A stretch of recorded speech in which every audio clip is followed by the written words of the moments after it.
¿Se han topado con alguien que les habla de energía? ¿De que sienten energía? ¿De que mueven energías? De ese tema vamos a hablar hoy en Mateando en Yenkem. También podría titular esto como un tutorial para perder seguidores. Pero a Esteban Garat le quiero agradecer por sus comentarios. Todo esto surge a raíz del video que hice sobre el sentido del ritual en la magia. Y él me respondió dándome su visión, que es un enfoque que es muy habitual de encontrar. Él dice: creo que todo es energía. Me gusta creer que el cuerpo y la materia física es la manifestación de la misma. Y habla harto, pero después dice: podríamos llegar a concluir que la magia es algo así como movimiento energético intencionado.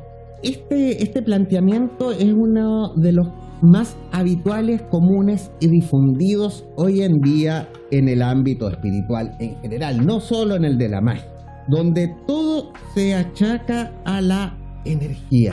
Pero, ¿qué es la energía? Porque dice: creo que todo es energía. Ok.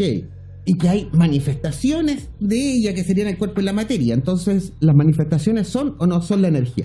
De partida, y me voy a saltar eso, porque uno siempre cae en un error cuando dice que todo es. Y después resulta que no todo es, porque hay distintas manifestaciones. Entonces, por lo menos las manifestaciones ya no serían lo que es.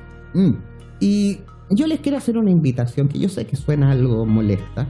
Evitemos hablar del creo, yo creo, porque cada vez que uno dice yo creo, está planteando que una relación causal y reflexiva, en el sentido de que yo creo esto y está este discurso: no, es que hay que respetar las creencias, como que uno puede creer cualquier tontera.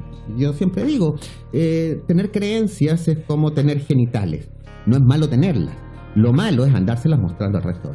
Hay varios temas que tratar para desvelar por qué se habla de energía y a qué se están refiriendo esas personas con energía. Si ustedes se han dado cuenta en mi video, yo nunca hablo. Y disculpen que recurra a Ferrater Moral, si hay algún especialista en filosofía por ahí va a decir: no, mejor consulta Wikipedia, pero tomémoslo como una referencia, este diccionario filosófico. Y voy a ir al principio donde dice energía.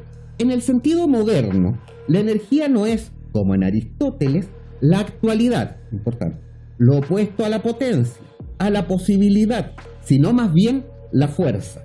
La energía es lo que puede producir un trabajo, lo que desarrolla una fuerza. Esa es la primera parte. Y es que, por eso yo cada vez que me preguntan qué hay que leer, yo los mando a leer la metafísica de él. Porque en la metafísica es donde Aristóteles desarrolla el tema de la energía. O mejor dicho, la energía, porque es algo distinto a lo que entendemos hoy en día por energía. A ver, aquí hay que entender lo que se denomina dentro de la metafísica aristotélica el movimiento metafísico. En la observación de los fenómenos de la realidad, Aristóteles distingue la potencia y el acto, o como me corregía alguien alguna vez, la obra. Hay problemas de traducción en todo esto, traductores, traidores. Y a mí me gusta dar un ejemplo, después lo voy a explicar mejor. En potencia, yo podría llegar a quedarme callado, yo podría silenciarme y dejar de hablar así rápidamente como lo estoy haciendo en este momento, pero lo sigo haciendo. Mientras yo no pare de hablar, la potencia, la posibilidad de que yo me calle y me quede en silencio no ha sido actualizada, no es actual. Eso queda en potencia, no se ha manifestado hasta este momento. La potencia es todo lo que puede llegar a hacer algo. Pero de todas esas posibilidades, en la realidad solo se manifiesta una, que es la actual, la actualizada. A eso se refiere con lo potencial y lo actual. Por eso es en acto, por eso la potencia y el acto. Yo podría realizar muchas acciones en este momento, potencialmente, esa es toda la potencia. Y de todas esas potencialidades hay una que se actualiza, que es la que se hace, voy a decir, real. A esa actualidad es la que en griego se definía como energeia. Este es donde viene el tema. ¿Qué es entonces en griego energeia? Es aquello que es actual, que es manifiesto. De hecho, hay un concepto que es muy bonito, que es cuando algo está absolutamente manifiesto. O sea que ha desarrollado todas sus posibilidades. No hay nada más que pueda llegar a ser. Algo que es acto puro, puesto que carece de potencia, se le llama entelequia. Bueno, de aquí se llega a desarrollos como que la divinidad sería lo contrario, potencia pura. Entonces, de todo aquello que se puede llegar a realizar o todo aquello que se puede llegar a hacer, se actualiza algo. Una semilla es semilla en acto, pero en potencia puede llegar a ser un acto. El niño es niño, en potencia será adulto, en potencia puede morir antes. Acto, potencia. De hecho, y eso es lo que más llamaba la atención a Aristóteles, que nos debiese a todos llamar igualmente la atención. ¿Cómo es que de todo lo posible se actualiza esto y no otra cosa? Y ahí esa energía que actualiza y que crea el mundo está temblando. Interesante. Bueno, parece que estoy hablando cosas importantes. ¿Estaba la posibilidad de que temblara o no la posibilidad de que temblara? Se actualizó la posibilidad de temblar. ¿Por qué no se actualizó otra cosa? ¿Por qué no se puso a llover de pronto en este día de invierno soleado? ¿Por qué no cayó un rayo? ¿Por qué no vino cualquier otro fenómeno? No, se actualizó, temblor. Esas son las preguntas de la óntica en la filosofía. Entonces, de partida, desde esta perspectiva, no podríamos decir que todo es energía. Energía es solamente lo que está actualizado. No es todo aquello que está en potencia, pero que puede llegar en algún momento a actualizarse. Y que eso es fundamental para entender el cambio. En la filosofía antigua podríamos tener dos grandes corrientes. La corriente de los defensores de que todo es inmutable, los que están en la línea de Parménides, y para quienes el cambio no es más que una ficción o una ilusión. Y están los Heráclitos, los que siguen a Heráclito, que son los que ven todo en función del cambio. Y Aristóteles entendía todo en función del cambio. De ahí que le interesase esto del cambio y la potencia. Y claro, para poder observar ese cambio de algo que es potencial a actual, tiene que haber una diferencia temporal.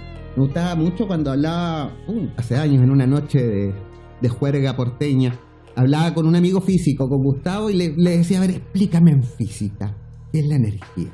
Y él sacó pizarra, me encantan esos momentos. Y al final me decía, resumiendo, que la energía es aquello que se conserva tras una traslación temporal. Eso nosotros tenemos que entenderlo desde los ojos de un físico, que en realidad lo que está haciendo es matematizar un fenómeno. Y cuando esa ecuación desde la cual está entendiendo el fenómeno se le aplica una traslación temporal, hay algo que se conserva. Esa es la energía. Filosóficamente podríamos decir que es la sustancia, porque todo lo demás es accidental, porque se pierde, no es lo inherente al fenómeno, no es sustancial. Entonces, yéndonos al origen del concepto, la energía no lo es todo, y más aún, no es solo la magia. Porque si bien podemos entrever un misterio en este acto metafísico de la actualidad, de la potencia, se manifiesta todos los días, en cada cosa que hacemos. A cada momento estamos actualizando una potencia. En este momento no estoy tomando mate, podría estar tomando mate y voy a actualizar esa potencia, pero no necesité magia. Este enfoque de descripción de la realidad no es algo que aplique a los fenómenos paranormales o los fenómenos mágicos. Es algo que describe lo que ocurre en cada momento en nuestra experiencia inmanente cotidiana del mundo. No tiene una especial connotación como la tiene. Y en realidad, y no lo saben ellos porque no han investigado de dónde salen las cosas que ellos dicen, los que hablan de esto de que todo es energía no viene de Aristóteles, también está acá. Más adelante dice, estamos leyendo el diccionario de filosofía de Ferrater Mora, por cierto.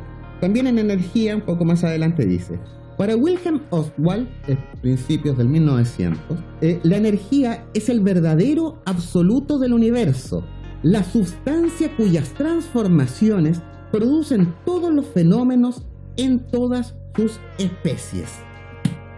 Y ahí todos los defensores de la energía, no, pero es que yo me refiero a esa energía. porque todo es energía. Y bueno, lamento informarles que por mucho que don Wilhelm Oswald haya ganado un premio Nobel, su teoría energética fue, ¿cómo se llama?, invalidada. Porque él la planteaba como una oposición en contra del atomismo. Él decía que al final de cuentas los átomos no eran más que ecuaciones, eran cosas que nunca habíamos visto, así que eran inventos matemáticos que se habían inventado algunos físicos para explicar los fenómenos de la naturaleza. Bueno, unas décadas más tarde se empezaron a observar los átomos y hoy tenemos hasta aceleradores de partículas, y con todo eso la doctrina energetista de Oswald quedó solamente para los anales de la historia del pensamiento. Y a mí, ojo que hay un tema que hay que tomar en detalle ahí, porque tomar el enfoque de Oswald para hablar de estas cosas espirituales es equivalente a lo que hacen muchos charlatanes hoy en día, que lo explican en base a la cuántica, algo que la gente no lo entiende, así que lo uso para explicar esto otra cosa que tampoco se entiende. Así que resuelvo un misterio con otro, pero quedo como alguien muy inteligente porque estoy ocupando términos científicos. Porque en realidad Oswald estaba en un debate científico con respecto a la composición de la materia. De hecho, él lo que estaba haciendo era negar la existencia de la materia, al decir que en realidad todo era energía. Y él cae en algo que cada vez que los científicos se meten en estos temas terminan haciendo un poco el ruido. Pastelero a tus pasteles, al César lo que es del César. Porque, de hecho, el mismo Oswald llevaba este planteamiento a fenómenos psicológicos y sociales. De hecho, si buscan un poco van a encontrar que él tenía hasta una fórmula para medir la felicidad, y que las variables que involucraban era la energía que uno aplicaba voluntariamente sumada a la energía que uno aplicaba de mala gana, multiplicado por ambas energías restadas. Simplificar un fenómeno como la felicidad a estas dos variables relacionadas entre sí es un absolutismo ridículo en la complejidad de la existencia. O sea, todas esas simplificaciones solamente buscan apaciguar el miedo que causa la incertidumbre de un fenómeno complejo. La verdad es que, si bien era interesante en el ámbito químico, que era donde él se especializó, y en el ámbito donde él obtuvo el Nobel, de entender todos los cambios químicos, principalmente como procesos de transformación energética en vez de interacción de partículas, era interesante y hizo aportaciones. Tuvo este enfoque en el ámbito de la ciencia, tuvo aportaciones, pero en el ámbito filosófico carece totalmente de utilidad. A ver, decir que todo es energía, ¿qué es la energía? O sea, de partida, decir que todo es una sola cosa es complicado. Y para poder afirmar algo así, tenemos que estar dispuestos a definir de qué estamos hablando cuando hablamos de eso, que es lo que compone todo. ¿Cómo hablamos en el cotidiano? Porque una cosa es cómo se usa la palabra en la vida cotidiana con esa palabra, a otra es cómo se habla en los ámbitos específicos como el nuestro. Porque un día uno puede decir, ay no, es que me falta energía, como les leí hace un rato. Y en realidad a uno lo que le falta es fuerza.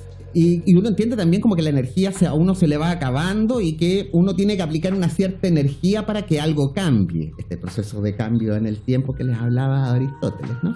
Pero, ¿y dónde está la magia en eso? Porque nos dice, voy a repetir lo que nos decía Esteban, que la energía se mueve por intención. La energía se mueve por intención. ¿Qué intención hay en el movimiento de la energía lumínica y calórica del Sol? Todo es energía, ¿verdad?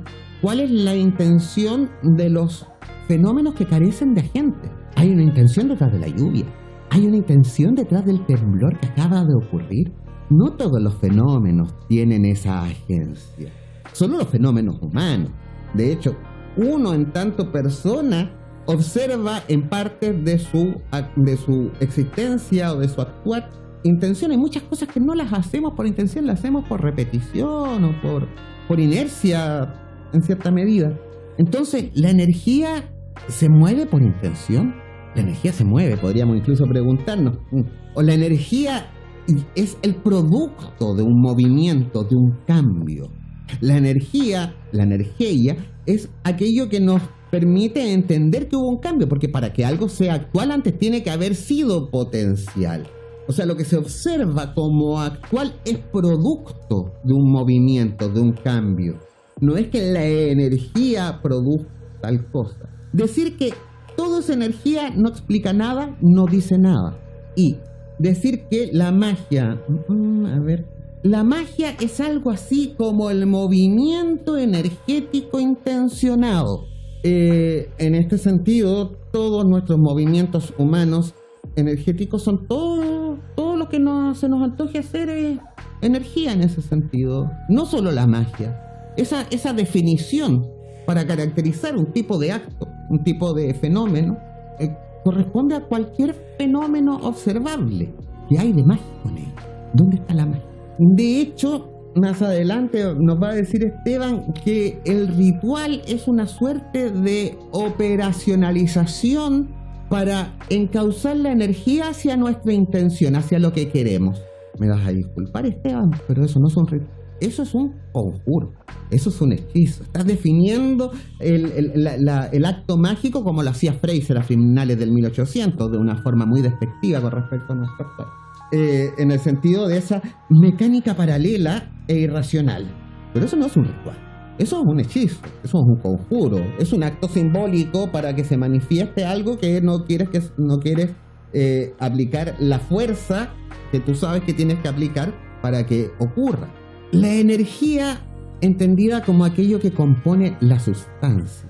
De hecho, por eso es que con la física también hoy en día hacemos equivalente esto de materia y energía. Aquello que nos permite permanecer. Es parte de la explicación de la física. Porque, físis en griego era naturaleza, pero también era crecimiento, porque se entiende que la físis no es un fenómeno estático, sino que está en desarrollo. Es un fenómeno en proceso de transformación. Y a través de la energía podemos ir entendiendo en nuestra realidad cotidiana qué es lo que se conserva y qué es lo que no. Pero no tiene que ver con la magia. Y de hecho, aquí voy a como debiésemos plantearnos siglo XXI estos temas. Esa forma de explicarnos la realidad es la forma científica, que es muy eficiente y es hermosa para explicarnos la realidad inmanente, lo que observo a mi alrededor, lo que es parte de este mundo. La obra del mago nos orienta a este mundo.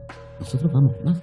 Nosotros lo que intentamos es superar las barreras de la realidad inmanente, conectarnos con eso que está más allá de la energía, que está más allá de la intención, que está más allá de la voluntad. Eso que algunos llaman Dios, que otros sabemos que ni siquiera tiene nombre, pero que está más allá de este tipo de explicaciones. Así que atribuirle estas explicaciones, por muy científicas que suenen, solo nos deja en la ignorancia y solo nos hace víctimas de charlatanes y de explicaciones que no explican nada, escudándose en conceptos básicos. No quiero sonar ni petulante ni pesado, pero te agradezco mucho, Esteban, estos comentarios porque me permiten seguir desarrollando, que en el fondo es la idea de estos mates, es poner en circulación ideas que nos permitan innovar, crecer y llevar a la magia al pedestal de conocimiento en el que debiese. Bueno, quedo atento a sus comentarios, a sus réplicas, estoy abierto al debate, por favor, es la única forma en que podamos crecer juntos en este desarrollo filosófico. Así que muchas gracias por verme y nos vemos en un próximo matecito.